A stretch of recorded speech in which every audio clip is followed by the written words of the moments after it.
Assalamu alaikum, I'm Aisha and you're watching Samaa News. Here are today's headlines.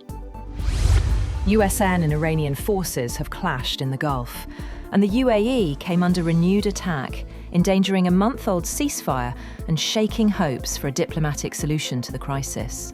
US President Donald Trump said 3 US Navy destroyers were attacked as they moved through the strait. He said there was no damage to the destroyers, but great damage done to the Iranian attackers. Trump later told reporters the ceasefire was still in effect. Iran's top joint military command accused the US of violating the ceasefire by targeting an Iranian oil tanker and another ship, and of carrying out air attacks on civilian areas on Qeshm Island in the Strait of Hormuz and nearby coastal areas. US military naval units operating near the Strait of Hormuz have come under Iranian missile fire after the US military allegedly attacked an Iranian oil tanker. Iranian state media claimed US vessels were forced to retreat after sustaining damage. Iran's semi-official news agency reported that 3 US destroyers near the Strait of Hormuz were targeted by the Iranian Navy. US CENTCOM said Iranian forces launched multiple missiles, drones and small boats as the USS Truxtun, USS Rafael Peralta and USS Mason transited the Strait of Hormuz toward the Gulf of Oman. It said no US assets were struck. The US military has carried out strikes on Iran's Qeshm port and Bandar Abbas. A Fox News reporter, citing a senior US official, said the strikes did not mean the war was restarting or that the April 7th ceasefire had ended. The Fars news agency said residents heard multiple blasts near Bandar Abbas, though the exact source and location remained unclear.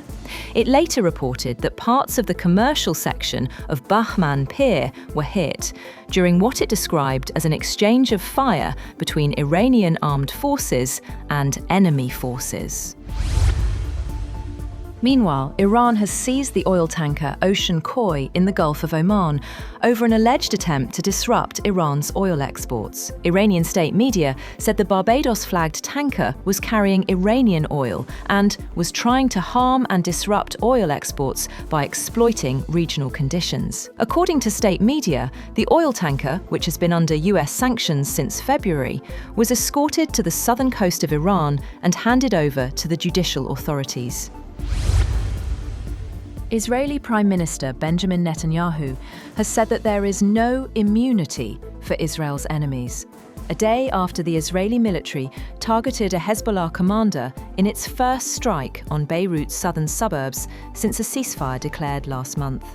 Israel said the attack killed the commander of the Iran-backed group's elite Radwan force. Netanyahu said the Hezbollah commander, identified as Ahmed Ali Balut by the Israeli military, thought he could continue to direct attacks against our forces and our communities from his secret terrorist headquarters in Beirut. British Prime Minister Keir Starmer has vowed to fight on to deliver on his promise to bring change to Britain after his Labour Party suffered heavy losses in local elections that deepened doubts over his ability to govern.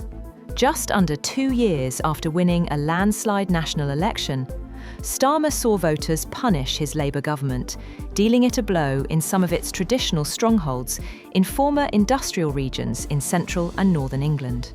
The main beneficiary was the populist Reform UK party, which gained more than 350 council seats in England and could form the main opposition in Scotland and Wales to the pro-independence Scottish National Party and Plaid Cymru in results later on Friday. That's all for now. For more updates, visit www.samaa.tv. Thank you for watching Samaa News.